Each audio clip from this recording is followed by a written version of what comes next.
The station's kitchen smelled like someone had set a volcano on fire and stirred it into soup. Arlen Whitmore blinked as he stepped through the airlock into the galley of the interstellar hospitality vessel Zarnac's table. The moment the door closed behind him, a wave of searing heat and pungent spice hit his face like a wall. "Whoa," he muttered, pulling back slightly. Did someone just weaponize lunch? A tall, iridescent-skinned alien with 6 arms and a chef's apron wrapped diagonally around his torso spun toward him, all eyes wide in pure panic. "Do not inhale," the alien shouted. "Contain your respiratory activity. The vapors are unstable." Arlen coughed once, eyes watering, but then waved a hand. "It's fine. Just caught me off guard." The alien's name was Felgor, head chef of Zarnac's table and proud culinary ambassador of the Grelvax Dominion. He trembled as he hovered over a bubbling cauldron of bright orange sludge that hissed and spat with each swirl of his ladle. "You should not be here, Arlen Whitmore," Felgor said, voice quivering. "This dish is far too dangerous for your physiology. It is a mistake. A grand, spicy mistake." Arlen raised an eyebrow. "You sent the invite. I did not anticipate the peppers would react this way." Arlen stepped closer, peering into the pot. "You used earth peppers?" "Not just earth peppers," Felgor said, lowering his voice. "I used the one you called Carolina Reapered." Arlen froze. "You put reapers in this?" Felgor nodded. "I extracted the capsaicin. Then I amplified it." "How much did you amplify it?" Felgor's bottom eye twitched. 17 times. Arlen let out a low whistle. "That's not cooking. That's chemical warfare." Felgor groaned and backed away from the pot. "I wanted to impress the Supreme Gourmand of Berlax. He arrives in 4 standard hours. This dish must be perfect, but I fear I have created something unholy." Arlen removed his jacket and rolled up his sleeves. "All right, let me try it." Felgor recoiled. "Absolutely not. You will combust from the inside out." "Felgor," Arlen said, grabbing a spoon. "Spicy food is half my childhood. My dad used to make ghost pepper chili just to clear his sinuses. Let me test it. If I survive, you'll know it's safe. You will not survive. Then I'll go down doing what I love." Felgor's upper arm darted out. "I cannot allow." But Arlen had already scooped a generous spoonful of the molten concoction and shoved it into his mouth. For 2 seconds, nothing happened. Then his face turned red. His eyes watered. His ears burned. Veins popped in his forehead. But he lifted a hand, gave a thumbs up, and said with a strained voice, "That's got a kick." Felgor staggered backward, all 6 arms flailing. "You are functional." "Barely," Arlen wheezed. "But it's good. It's actually good." Felgor rushed to his terminal and began typing furiously. "I must recalibrate the flavor profile. If you survived, perhaps the gourmand will too. I will add sweetness, balance, texture." Arlen took a seat, gripping the edge of the table. "Water," he croaked. Felgor handed him a pitcher, then paused. "You consumed a full spoonful and only requested hydration? Fascinating." "I'm used to suffering, Felgor," Arlen muttered. "It's part of being from Texas." Felgor stared at him. "You are from the settlement known as Texas?"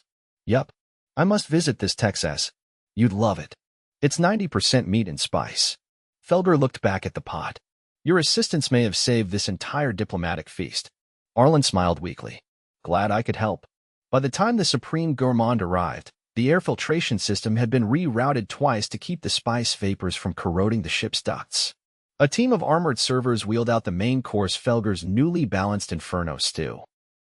Arlen watched from the observation deck, sipping on ice water and chewing mint gum to soothe his scorched mouth.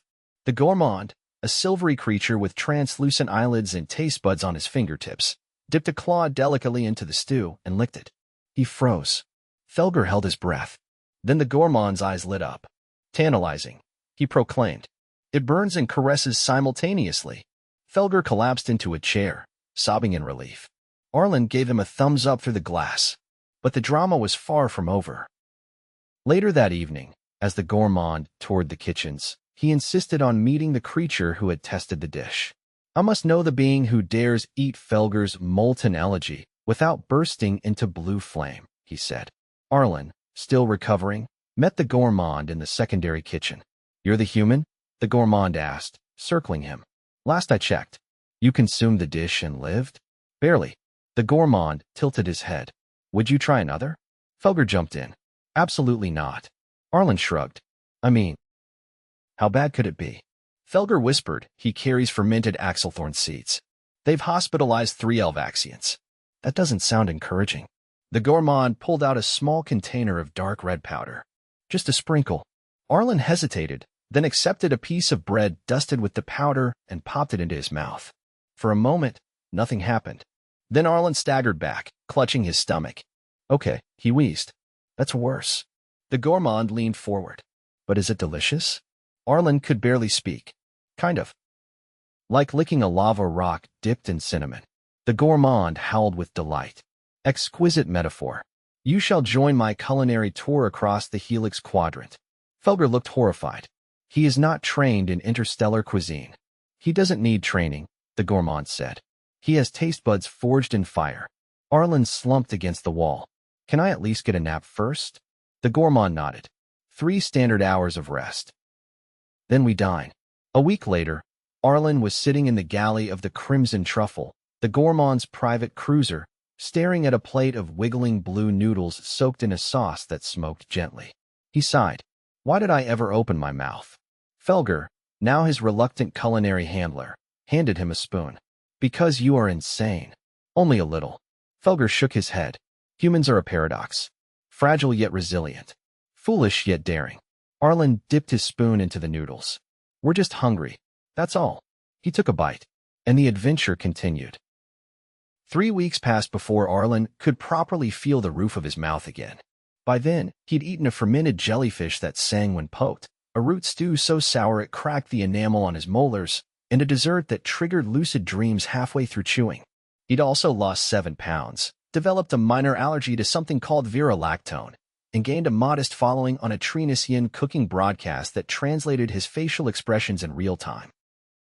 At the moment, he was standing in the middle of a floating kitchen surrounded by glass walls and anchored by magnetized boots. Outside, stars drifted by like snowflakes, and the gourmand was humming to himself over a piping vat of thick green syrup. Felgor was muttering into a translator slug curled on his shoulder. Arlen couldn't hear the language, but he could guess the general tone, exasperated, probably with a garnish of despair. You're holding the spoon wrong, the gourmand said suddenly, without turning around. Arlen glanced down. It's a spoon. Not just a spoon. A vibrosifter. It must be tilted 37 degrees counterspinward, or the syrup will fracture. It's syrup. It's pre-sentient syrup. Arlen adjusted the spoon. A bubble the size of a grapefruit rose to the surface, blinked once, and burst. Did that bubble just look at me? I believe it judged you. Yes. Felgor leaned in. You should not be in this kitchen. I'm starting to agree. A chime sounded from the ceiling, followed by a gentle pulse through the floor. The gourmand turned. We've arrived.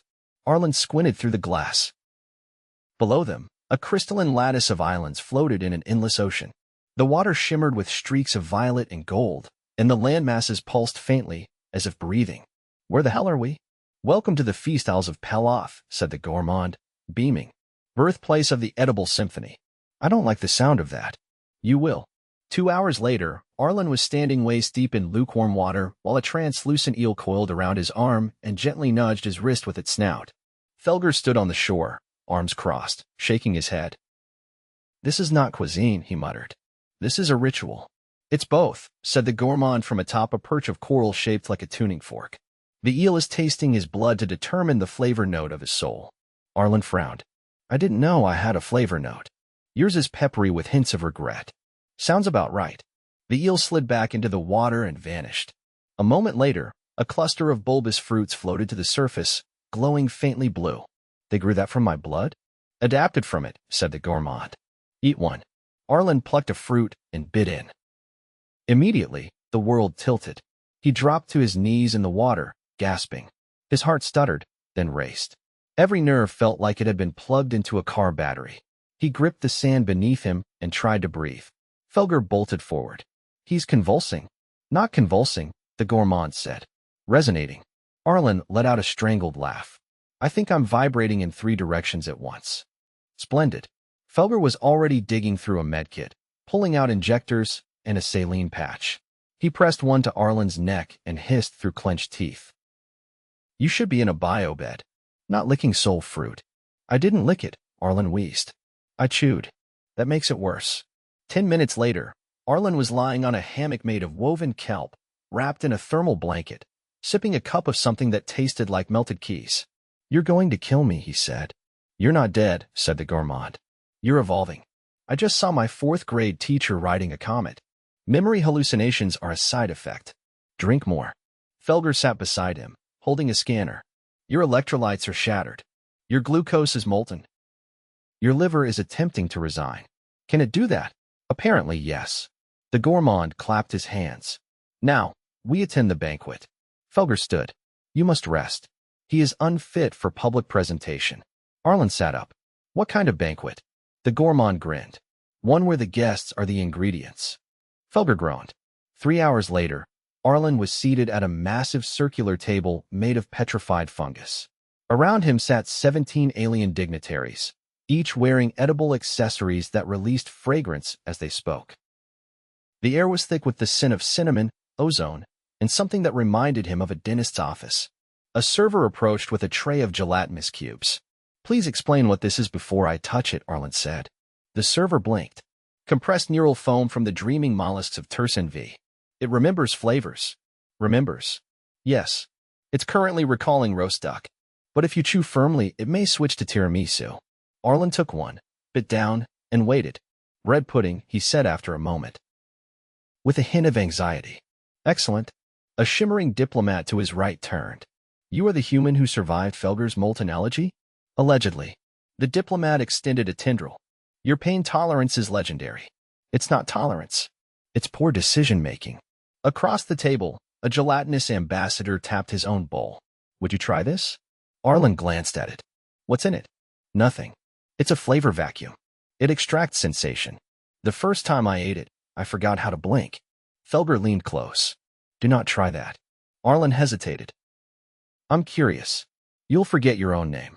Seems like a break from the usual." Felgor slapped the bowl away. The gourmand stood. "Friends, let us now unveil the main course." A dome rose from the center of the table, revealing a creature that looked like a cross between a squid and a chandelier. It pulsed softly and released a slow, melodic hum. "One of you must harmonize with it," said the gourmand, "or it will not consent to be eaten." Arlen looked around. No one moved. He stood, walked to the creature, and began humming. Felgor buried his face in his hands. The creature's tone shifted. It pulsed faster. Then it stilled. An ovation erupted around the table. The gourmand beamed. It has accepted him. Arlen stepped back, rubbing his throat. "What did I just do?" "You achieved culinary resonance."